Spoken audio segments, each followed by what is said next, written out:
Hello and welcome to the channel. My name is Jaden and this is Vaguely Informal. Tonight we'll be going over 3 scary stories from the woods. Be sure to like and subscribe if you haven't yet, as I greatly appreciate it. Anyway, let's get into the video. In the summer of 1999, a group of us went on an overnight rafting trip down the Guadalupe River in the Big Bend area of Texas. We started out in the morning and made camp on a sandbar before sunset. At this point, I estimate that we were probably around 50 to 100 miles from any town. The river guides prepared dinner, we ate, and then a girl and I retreated to the river with our chairs. By this time, it was pitch black. You couldn't see your hand in front of your face. We sat talking, and I faced my chair upstream, and she was faced downstream. As we talked, I noticed a very faint light traveling towards us from upstream. It got closer and closer, and I could see it was on the opposite side of the river. When it was directly across from us, I could see it was about the size of a tennis ball, pale yellow-green, and about 25 feet in the air. There were tall trees on the opposite side of the river, and we could see the light as it passed behind some trees and in front of others.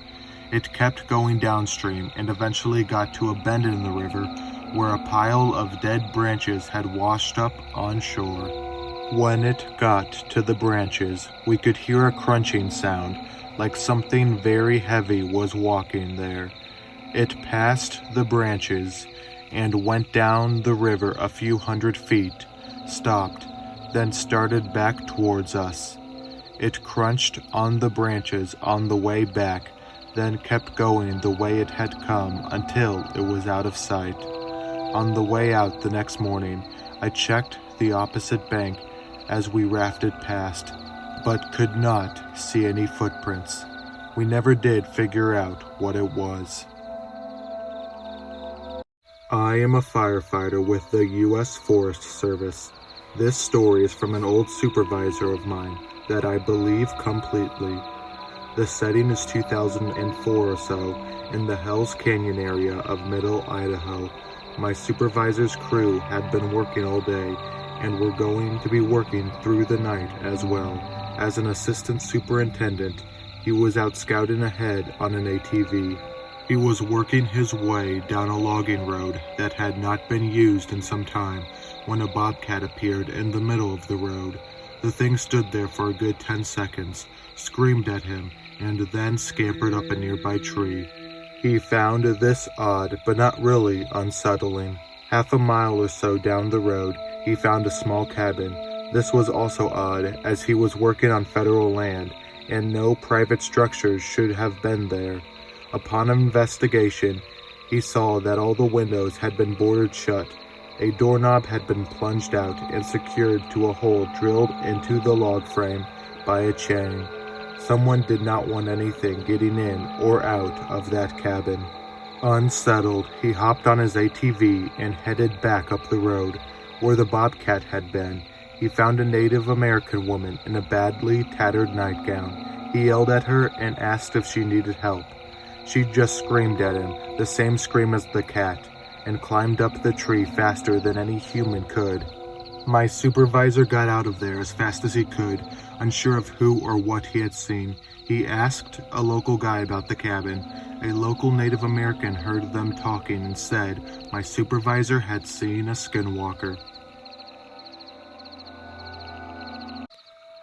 This happened when I was a camp counselor and a canoe instructor at a kids' camp in central Ontario, Canada in the late 80s. A couple of things to know about me.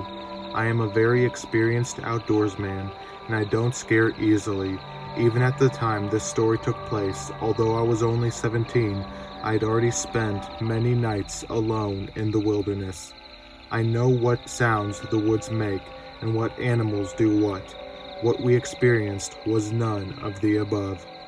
Our camp was on an island in a very big lake with many rivers coming in and out and several portages to other lakes. While planning a 3-day trip for my campers, I asked about one campsite near a dam and was told by the trip director that the site is closed. The reason is that 2 summers prior, a boy from the only other camp on the lake went there, and tragically, they lost a camper. A boy of about 11 drowned at the top of the dam when the counselors weren't watching. Tragic. Nonetheless, I wanted to take my group there and was told I could as long as we didn't let the kids swim near the dam. Done deal. We arrived at the site on the last day of our trip. It had been very stormy for 2 days, but the weather had settled and there was no wind, although the sky was completely overcast. There were a few strange things that happened during the day, such as a towel and t-shirt disappearing from the clothesline near the tent site. They somehow ended up in the water at the top of the dam several meters away, even with no wind. Twice I had to swim down to retrieve the items, and I admit, it crossed my mind while I was at the bottom that this may well have been where the boy's body ended up. I have had many ghost experiences and have learned that I'm just sensitive to them, although at the time I kept things pretty turned off. Nonetheless, there was a creepy feeling growing around us, and I don't think I was the only one who felt it, but no one said anything. At dusk, we were gathered around the campfire. It was not yet fully dark, and we were washing up and tidying the campsite before settling in front of the fire to pass the rest of the evening. Our group consisted of 2 17-year-old counselors and 8 12-year-old boys. We were laughing and horsing about when we first heard it. The sound stopped everyone in their tracks. If you've ever heard a big tree fall in the forest, it does indeed make a sound, a really loud one. They make popping and cracking sounds, so loud that at first you don't know if it's a gunshot. That's what we heard.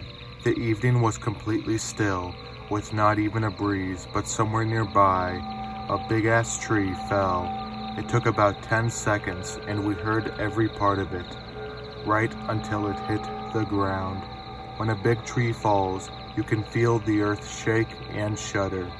I've logged trees before, and this one sounded close. Apart from the sound, we saw and felt nothing else. Everyone was terrified. I decided to try to be cool about it and told everyone that it was likely a bear pushing over dead trees looking for grubs. This was a stone-faced lie, and there are about 10 good reasons why this is a ridiculous hypothesis. But I needed something to appease everyone, and that popped out. I went with it, and they believed me. Let's build up the fire and make some noise. It will scare him away, I said. So we did that. We sang, we banged pots and pans, and after 45 minutes, everyone was chilled out. It was also now pitch black on a starless, moonless night. Then it happened again. However, this time it sounded much farther off, perhaps a quarter mile away. Everyone looked at me for reassurance, and I said, "See, we're good. It's moving off." We were still mighty unsettled, but somewhat reassured that it did seem to be going farther away, which is what you want bad things to do. We all relaxed, and the evening wore on until about an hour later when it happened again. This time the sound was so close to where I was standing that I felt like a tree was going to fall on top of us. It was right beside me, I swear, but I saw nothing. I mean loud, and it was a big tree. Every pop and crack pierced our ears and made us jump. I fully expected it to fall right on top of us, but nothing happened. We heard it, but we saw nothing. And again, there was no ground shudder when the tree hit, which seemed impossible to me. Everyone stood frozen in terror, looking for me to give the call to run for your life, and looking like they might just kill me if I didn't. My own fear finally took over, and I couldn't hold it together anymore. "Okay," I said, "let's get out of here." In a flash, everyone was gone down the short path leading to the boats, including the other counselor.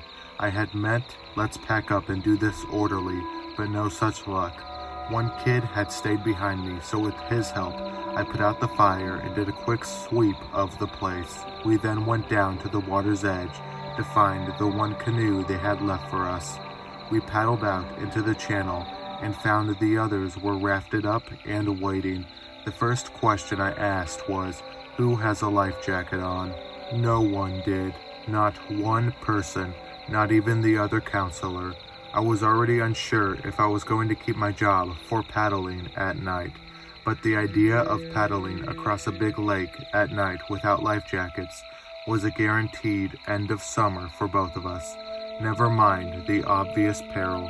Looking at the faces of everyone with the one flashlight that had managed to make it onto a boat, I realized there was no way anyone but me was going to make it back there. I had one camper in my canoe, so he climbed into another boat and I paddled back alone. They were so terrified that they wouldn't give me the flashlight. Once I hit the woods, I started up the short trail where the tents were. I fully admit that I was terrified, but I knew I had to do it, and that was it. I remember talking out loud as I wandered towards the site. My plan was to find a way to my tent, as I knew I'd left my flashlight sitting in front of it before the lights went out.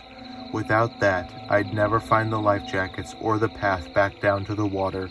However, this proved to be unnecessary. I'm not sure if this is a coincidence, but somehow, in the complete darkness, right after I said that, I took 1 or 2 steps and found all of the life jackets piled together right at my feet. I'm an organized trip leader, and I like a clean campsite. However, I recall that we were having a lazy day, and things were a bit disheveled. I hadn't put all the life jackets in a pile that I recall.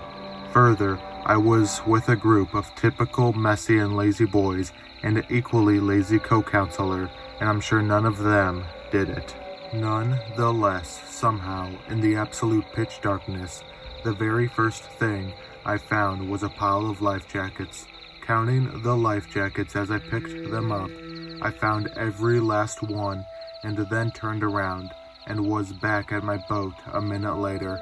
We paddled back across the lake at night and made it to the camp. Everyone made fun of us, although no one had an explanation. They said we were lying and wouldn't let it go. I can't blame them. It was terrifying because we were all at the beginning of a summer in which everyone would repeatedly be going out to the woods. I went on to become a full instructor and trip guide.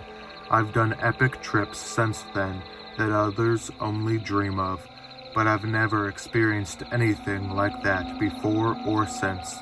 And I've experienced everything out there except a Sasquatch.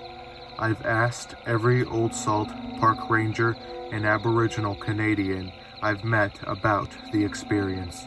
The only people who aren't completely stumped by it are the Aboriginals. Their answer is simple. That was an angry spirit. You're lucky you were respectful to it. The last detail to add is that when we went back the next day to retrieve the gear that we had left behind, we found no evidence of fallen trees. We didn't really want to linger there, as you might imagine, but I was pissed and wanted an explanation, so I made everyone wait while I walked the woods in the daylight. There was not one tree down, absolutely nothing to indicate that even a single tree had fallen the night before within several hundred yards of us. Thank you for watching. Be sure to like and subscribe for more creepy content. Until next time.